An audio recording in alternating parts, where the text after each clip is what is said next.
ഇനി നമുക്ക് ചെമ്മീൻ മാങ്ങിയിട്ടിട്ട് കറി വെക്കുന്നത് ഇനി നോക്കാം. അപ്പൊ നമുക്ക് നോക്കാം ഇതിലേക്ക് വേണ്ട സാധനങ്ങൾ എന്തൊക്കെയാണ്. അതിന് വേണ്ടിയിട്ട് ഞാനിവിടെ 1/2 കിലോ ചെമ്മീൻ എടുത്തിട്ടുണ്ട്. ഈ 1/2 കിലോ ചെമ്മീൻ എടുത്ത് ക്ലീൻ ചെയ്തെടുത്തിട്ടുണ്ടെങ്കിൽ ഒരു 300-350 ഗ്രാം ഉണ്ടാവുള്ളൂ. ഞാനിവിടെ അതേപോലെ 1/2 കിലോ ചെമ്മീൻ എടുത്ത് ക്ലീൻ ചെയ്തെടുത്തിട്ടുണ്ട്. പിന്നെ ഈ കറിയിലേക്ക് പുളിക്ക് വേണ്ടിയിട്ട് ഒന്നല്ലെങ്കിൽ പച്ചമാങ്ങ ചേർക്കാം, അല്ലെങ്കിൽ ഉണക്കിയെടുത്തേക്കണം മാങ്ങ ചേർക്കാം. ഉണക്കിയെടുത്തേക്കണ മാങ്ങയാണ് ഞങ്ങളുടെ നാട്ടിലേക്ക് മാങ്ങത്തൊലി എന്നാണ് പറയുന്നത്. അത് ചില സ്ഥലങ്ങളിൽ മാത്രമേ അതേപോലെ മാങ്ങത്തൊലി വെച്ചിട്ട് കറി വെക്കുള്ളൂ.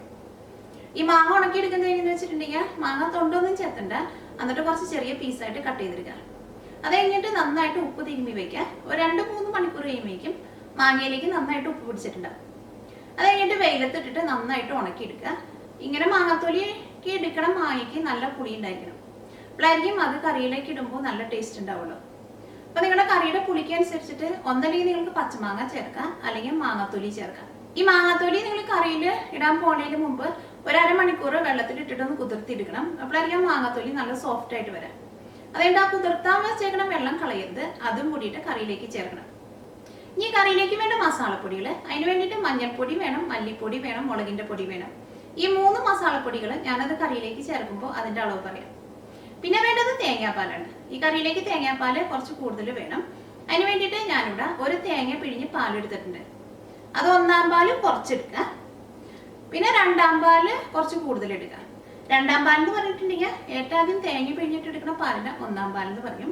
അത് കഴിഞ്ഞിട്ട് ആ തേങ്ങാപ്പീരയിലേക്ക് കുറച്ചും കൂടി വെള്ളം കൂടുതൽ ഒഴിച്ചിട്ട് 2-ാമത് പിഴിഞ്ഞെടുക്കുന്ന പാലാണ് 2-ാം പാല്.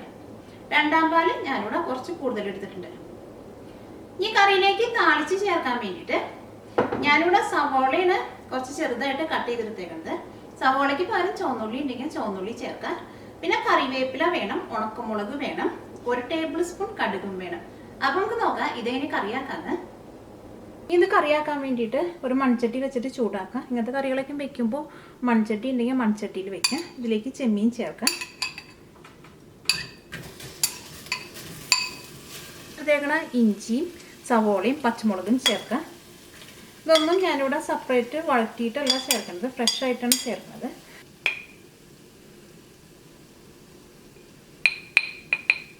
ഒരു 1.5 ടീസ്പൂൺ മഞ്ഞൾപ്പൊടി ചേർക്കാം.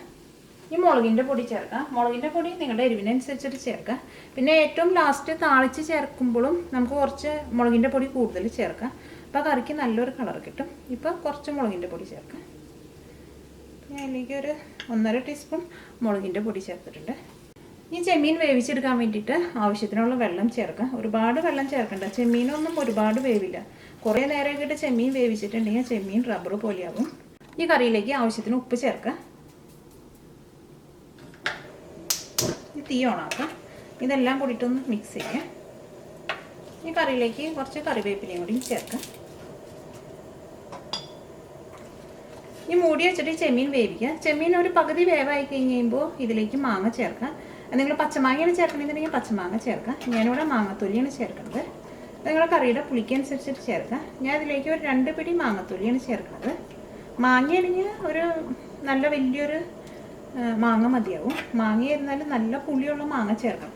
അപ്പോഴായിരിക്കും കറിക്ക് ടേസ്റ്റ് ഉണ്ടാവുക. കറിക്ക് പുളി ഇല്ലെങ്കിൽ കറിക്ക് അത്രയ്ക്ക് ടേസ്റ്റ് ഉണ്ടാവില്ല. പിന്നെ നിങ്ങൾ ഇതിലേക്ക് പച്ചമാങ്ങയാണ് ചേർക്കണമെന്നുണ്ടെങ്കിൽ മാങ്ങയ്ക്ക് അധികം പുളി ഇല്ലാന്നുണ്ടെങ്കിൽ എന്ത് ചെയ്യണമെന്ന് വെച്ചിട്ടുണ്ടെങ്കിൽ ഒരു ചെറിയ കഷ്ണം കുടംപുളിയും കൂടിയും ചേർക്കാം. മൂടി വെച്ചിട്ട് കറി വേവിക്കുക. ഒരു പകുതി വേവാവണം ചെമ്മീൻ. അപ്പോൾ കറി നന്നായിട്ട് തിളച്ചിട്ടുണ്ട്. ഈ കറി ഒന്ന് ഇളക്കിയിട്ട് കൊടുക്കുക. ഇതിലേക്ക് നിങ്ങൾ വെള്ളം ചേർക്കുമ്പോൾ ഒരുപാട് വെള്ളം ചേർക്കരുത്. കാരണം ഇതിലേക്ക് തേങ്ങാപ്പാൽ കൂടിയും ചേർക്കണം. അപ്പോൾ ഒരുപാട് വെള്ളമായിട്ടുണ്ടെങ്കിൽ കറി ഭയങ്കര വെള്ളം പോലെ ഇരിക്കും. അപ്പോൾ കറി നന്നായിട്ട് തിളച്ചിട്ടുണ്ട്. ഇനി ഒരു 5 മിനിറ്റ് കഴിഞ്ഞ് കഴിയുമ്പോൾ ഇതിലേക്ക് മാങ്ങ ചേർക്കാം. ഇപ്പോൾ കറി ഒരു 5 മിനിറ്റ് നന്നായിട്ട് തിളച്ചിട്ടുണ്ട്. ഇനി ഇതിലേക്ക് മാങ്ങ ചേർക്കാം. ഈ കറിയിലേക്ക് മാങ്ങത്തൊലി ചേർക്കാം. ഞാനിവിടെ 2 പിടി മാങ്ങത്തൊലി ഇട്ടിട്ട് വെള്ളത്തിലിട്ടിട്ടൊന്ന് കുതിർത്തിയിട്ടുണ്ട്. ഞാനിവിടെ ഒരു 1/2 മണിക്കൂർ വെള്ളത്തിലിട്ട് വെച്ചിരുന്നു. അപ്പോൾ മാങ്ങ നല്ല സോഫ്റ്റായിട്ട് വന്നിട്ടുണ്ട്. ഈ വെള്ളം കളയരുത്. ഈ വെള്ളവും കൂടി ഈ കറിയിലേക്ക് ചേർക്കണം. പച്ചമാങ്ങയാണ് നിങ്ങൾ ചേർക്കണമെന്നുണ്ടെങ്കിൽ പച്ചമാങ്ങ ചേർക്കാം. ഈ കറിയിലേക്ക് തേങ്ങാപ്പാൽ ചേർക്കാം. തേങ്ങാപ്പാൽ എടുക്കുമ്പോഴും 2-ാം പാൽ എടുക്കുമ്പോഴും ഒരുപാട് വെള്ളം പോലെ എടുക്കണ്ട. ഈ തേങ്ങാപ്പാലിൽ കിടന്നിട്ട് ഈ കറി നന്നായിട്ട് വേവണം. ഇപ്പോൾ കറിയിലെ ചെമ്മീനും ഈ മാങ്ങയൊക്കെ നന്നായിട്ട് വെന്തിട്ടുണ്ട്. ഇതിൻ്റെ ഗ്രേവിയും ചെറുതായിട്ട് തിക്കായിട്ടുണ്ട്. നിങ്ങളുടെ കറി റെഡി ആയി കഴിഞ്ഞിട്ടും ഈ കറിയിൽ ഈ ചാറ് ഭയങ്കര വെള്ളം പോലെ ഇരിക്കുന്നുണ്ടെങ്കിൽ എന്ത് ചെയ്യണമെന്ന് വെച്ചിട്ടുണ്ടെങ്കിൽ തുറന്ന് വെച്ചിട്ടൊന്ന് വറ്റിച്ചെടുക്കണം. കറി ഒരുപാട് വെള്ളം പോലെ ഇരിക്കരുത്. അത് നിങ്ങൾ ഏറ്റാദ്യം ചെമ്മീൻ വേവിച്ചെടുക്കാൻ വേണ്ടിയിട്ട് വെള്ളം ചേർക്കുമ്പോൾ ഒരുപാട് വെള്ളം ചേർക്കരുത്. ഇതിലേക്ക് 1 പാല് ചേർക്കുക.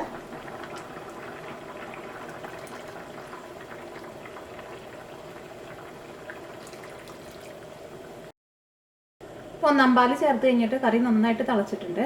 അപ്പോൾ ഈ കറി കാണാൻ വേണ്ടിയിട്ട് അത്രയ്ക്ക് ഭംഗിയില്ല. പക്ഷേ ഈ കറിയിലേക്ക് നമ്മൾ താളിച്ച് ചേർക്കുമ്പോൾ ഇതിലേക്ക് മുളകിൻ്റെ പൊടിയും മഞ്ഞൾപ്പൊടിയും മല്ലിപ്പൊടിയൊക്കെ ചേർക്കണം. അപ്പോഴായിരിക്കും ആ കറി കാണാൻ വേണ്ടിയിട്ട് നല്ല ഭംഗിയുണ്ടാവുക. ഇനി തീ ഓഫ് ചെയ്യുക.